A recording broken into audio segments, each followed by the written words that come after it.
Welcome back to the Michael Cohen Show on our journey to 250,000 subscribers while I'm here in Washington, D.C. on Election Day. So look, yesterday, Kamala had her final rally in Philadelphia.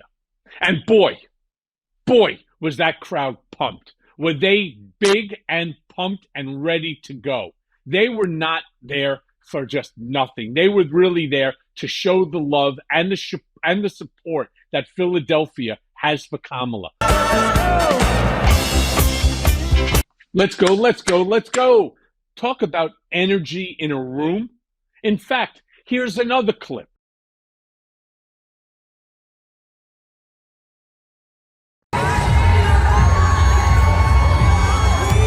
Yeah. And this is the small rally that Trump keeps talking about. Nobody wants to go to these Harris rallies. There was no more than 100 people that were there. There was no energy. She was yelling, she was screaming, blah, blah, blah. This is what he's doing. He's trying to pump up his base for what? For what? They're already there for you. They're voting for you. He thinks that by knocking her, by lying to his base, it's going to make his rally bigger and better.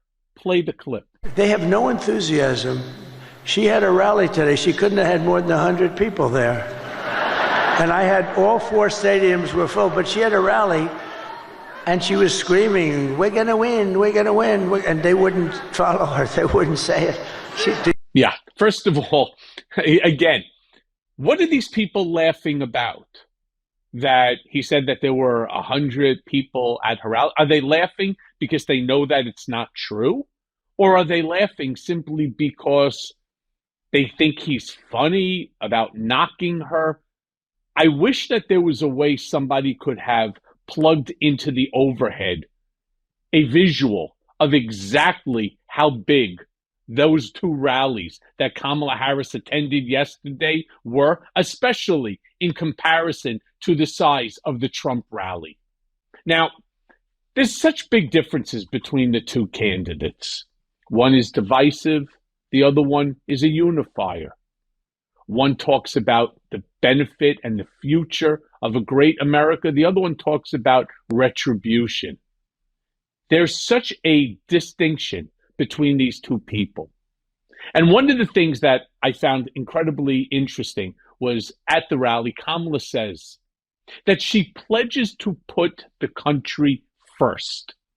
Imagine that, a president of the United States wanting and pledging to put the country first as opposed to himself. Play the clip. So, America, I am asking for your vote. And here is my pledge to you. As president, I pledge to seek common ground and common sense solutions to the challenges you face. I am not looking to score political points. I am looking to make progress. And I pledge to listen to those who will be impacted by the decisions I make. I pledge to listen to experts. I pledge to listen to people who disagree with me. Because you see, I don't believe that people who disagree with me are the enemy.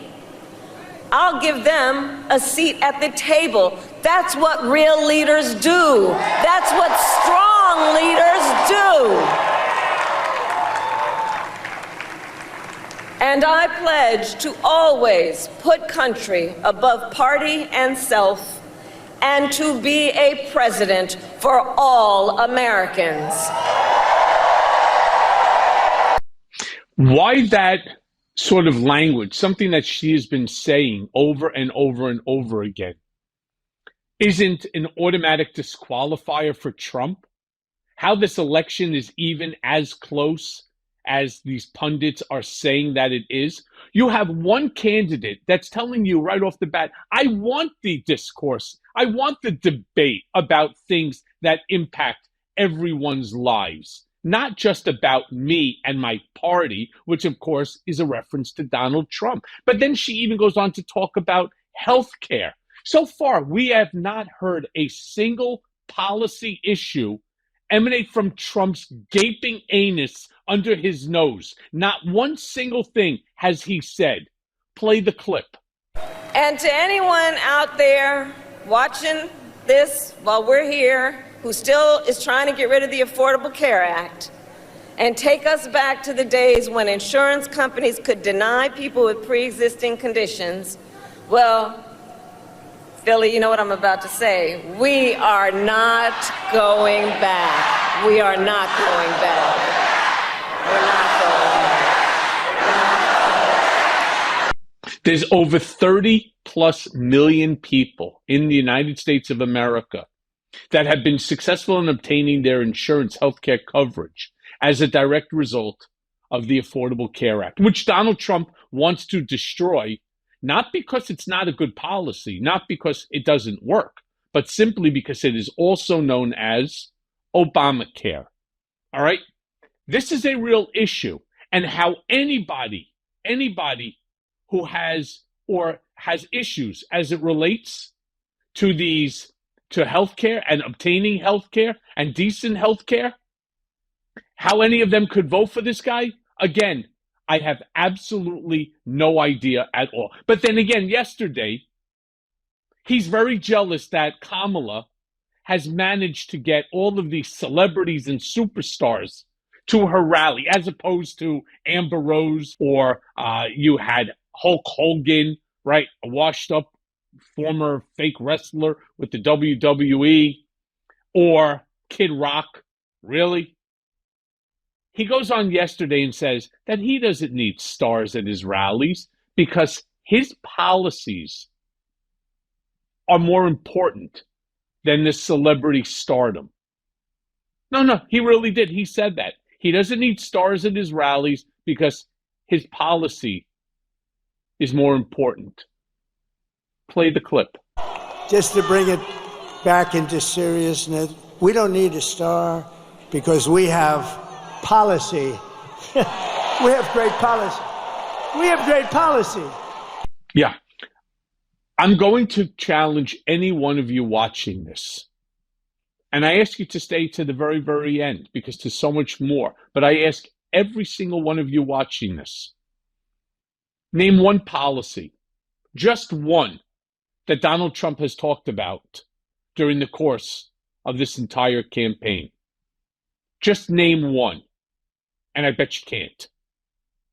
Then going back to Kamala, she speaks about getting out to vote tomorrow and the importance of voting and what it actually means to us as a country, as a democratic republic. Play the clip.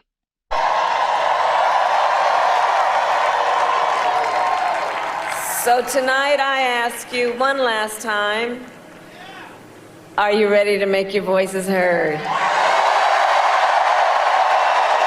Do we believe in freedom? Do we believe in opportunity? Do we believe in the promise of America? And are we ready to fight for it? And when we fight, we win. God bless you, and God bless the United States of America. You know, it's not the first time I'm seeing that clip, and I still have goosebumps. And I'm hoping that you do too, because it's everything that we stand for. But now let me show you the contrast. This is Trump's get out and vote moment in Grand Rapids, Michigan. Play the clip. To do is go out today. Sounds a little strange. Go out today.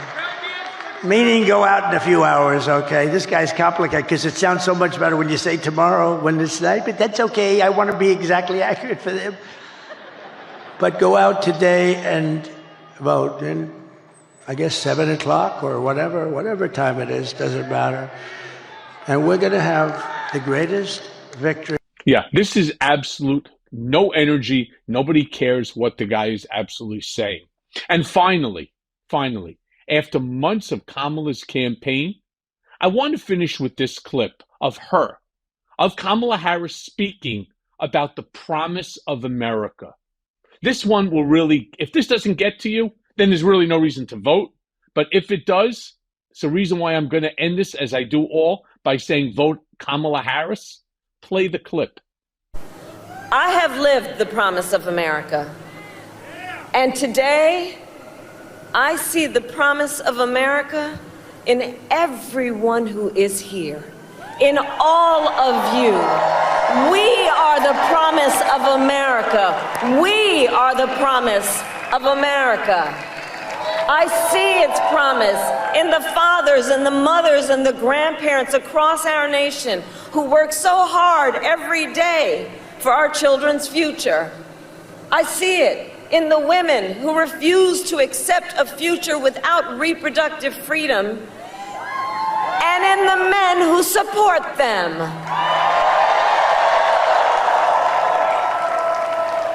I see it in people of all ages who have knocked on doors, made calls, sent texts, and who will spend tomorrow driving their fellow Americans to the polls. I see it in Republicans who have never voted for a Democrat before, but who put the Constitution of the United States above party. And I see the promise of America in all the young leaders who are voting for the very first time. Where are you? I know you're here. I know you're here. And you who are determined to live free from gun violence, who are determined to tackle the climate crisis, who are ready to shape the world you inherit. To you in particular, I say, I see your power, and I am so proud of you. Can we all applaud our first-time voters? And that, my friends, is presidential. And that's why I'm going to end this episode, as I do all, by saying there's no choice here in terms of who to vote for. So if you haven't already voted, please make sure that you do. Get out and vote Harris Walz 2024. Hey, everyone. First of all, thanks for watching. I mean, we're going to be posting daily episodes with reactions and talking about politics. We'll be talking about everything, in fact. So please like and subscribe. Join us on this journey.